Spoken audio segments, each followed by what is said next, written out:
Hey everybody, what's up and welcome back to today's video guys. And today guys, I'm going to go ahead and be showing you how to refill your lives in Candy Crush Saga.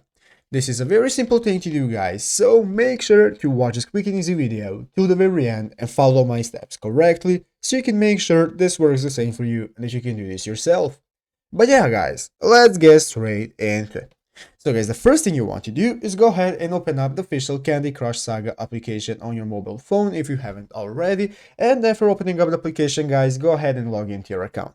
After logging into your account guys, you'll be greeted by this main page right here, which is the home page of the game. As you can see, where you can see how to play, you can continue playing, see your profile and so on.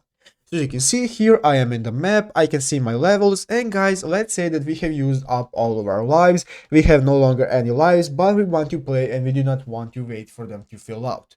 So guys, this is how to do it, there is a trick to bypass that.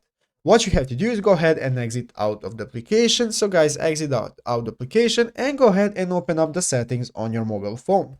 So guys, go ahead and click on settings, and after clicking on settings guys, now you can go ahead into the upper right corner and click the search icon, and after clicking on the search icon guys, now we can search for time. Search for time guys and open up time zone. Click on time zone guys, and now as you can see we have activated the option to use network provided time.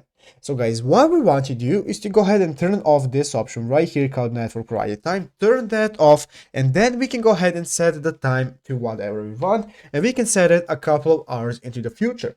So guys, go ahead and set the time to something different that is a couple of hours into the future, and after changing the time guys, now we can go ahead and exit out of the settings and go back to the Candy Crush application, open it up again, and after opening it up guys, now our lives will be refilled because we have waited the time and changed the time on our phone. But yeah guys, basically that is it, how do you do it. So I hope this video was helpful. If it was, make sure to leave a like, subscribe to the channel. So guys, thanks for watching, take care and bye.